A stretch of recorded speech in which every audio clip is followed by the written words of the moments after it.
तो समास में हम लोग अव्ययी भाव समास पढ़ रहे थे।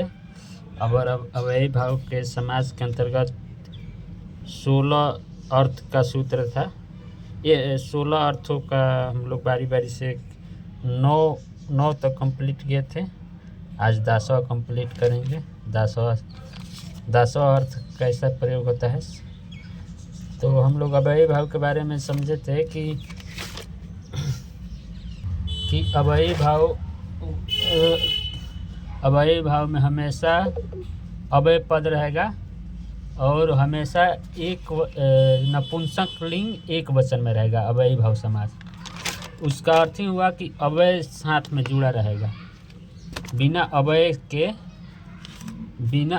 के वह नहीं रहेगा। और वो 16 अव्ययों का इसमें जिक्र किया गया है कि उन 16 अव्यय से जो बनेगा वही अव्ययी भाव समास होगा।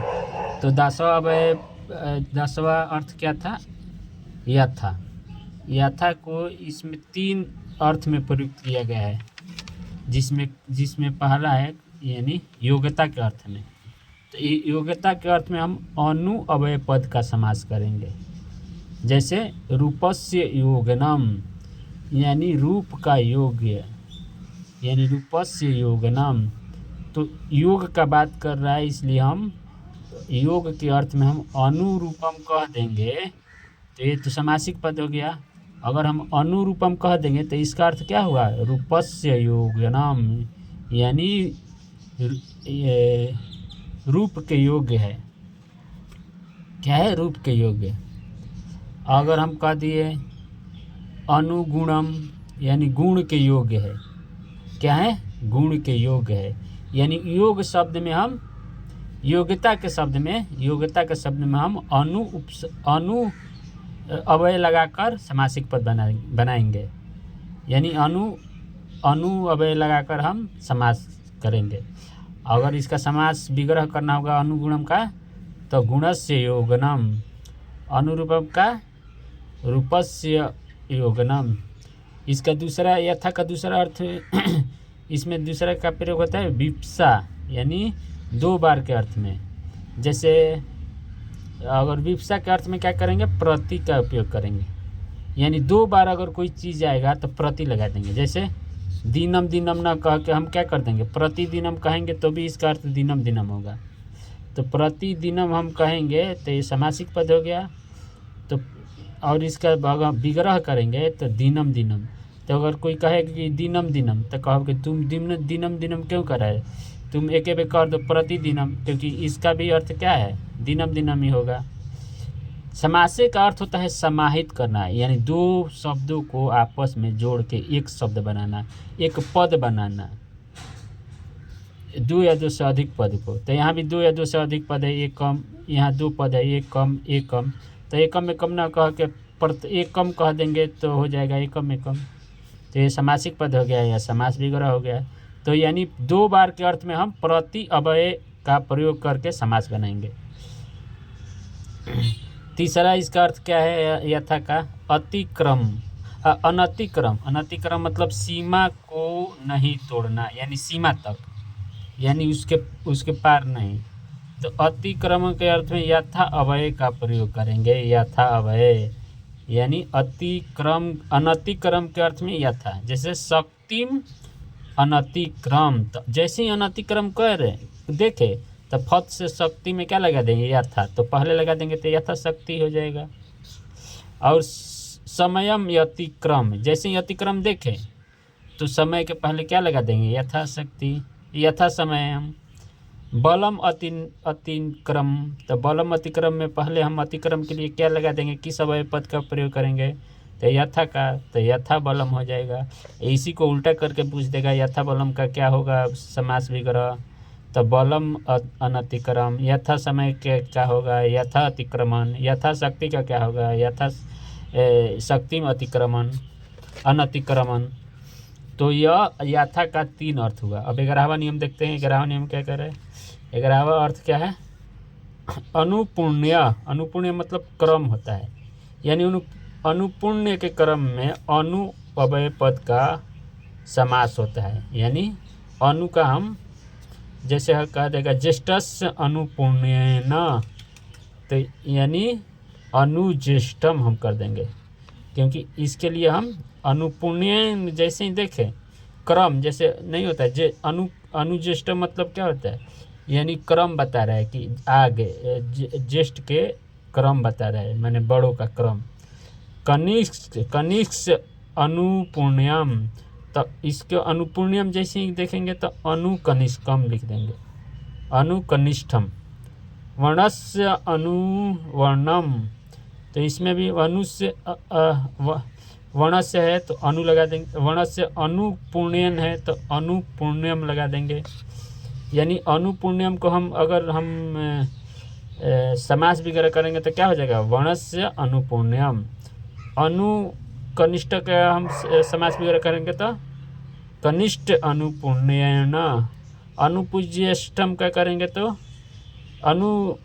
अनुज्येष्ठम का करेंगे तो ज्येष्ठम अनुपुण्यन। तो ये हो गया 11वां अर्थ। इसका 12वां अर्थ भी यही है, जैसे योग पद, यौन पद जैसे साथ या जोड़ा के अर्थ में हम कौन सा समास पद का उपयोग करेंगे, कौन सा अव्यय का, स अव्यय का प्रयोग करेंगे।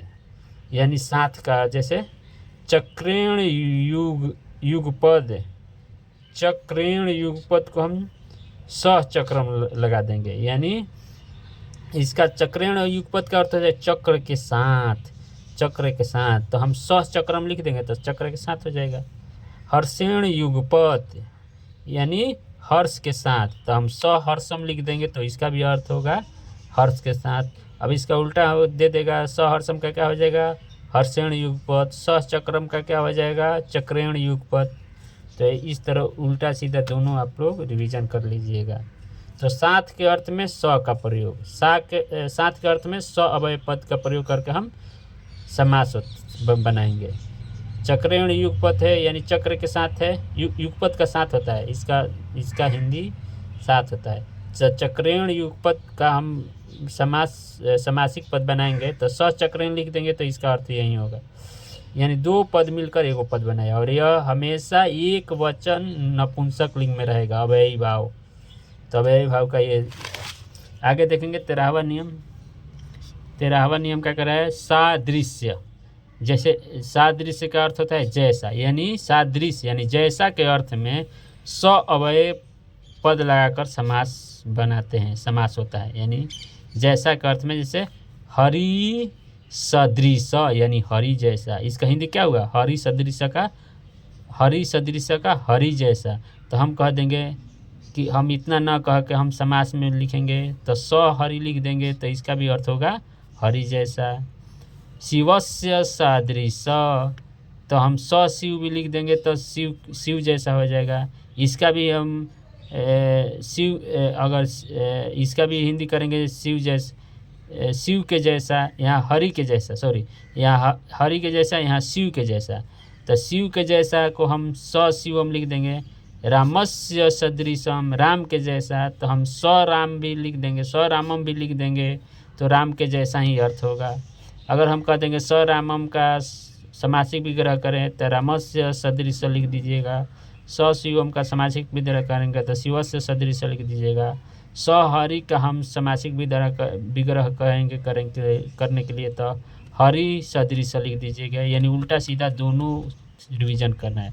तो सदृश के अर्थ में यानी जैसा के अर्थ में हम स अव्यय पद लगाएंगे, स अव्यय पद लगा के समासिक पद बनाएंगे।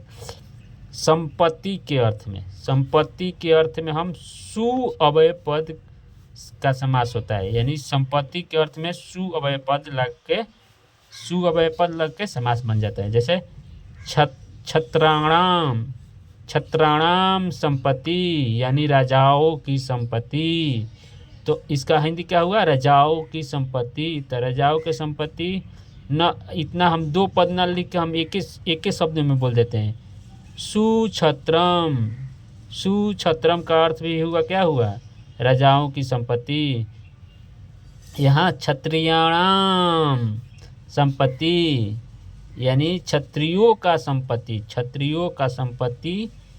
तो हम इसमें सु लगा देंगे, सु क्षत्रियम लगा देंगे तो क्षत्रियों का संपत्ति हो जाएगा। जैसे भारत की संपत्ति, तो मनोज की संपत्ति, रेखा की संपत्ति, तो इन सब में अगर संपत्ति के लिए हम सुरेखा लिख देंगे, सुभारतम लिख देंगे, सुमनोजा लिख देंगे, तो क्या हो जाएगा, संपत्ति का अर्थ हो जाएगा।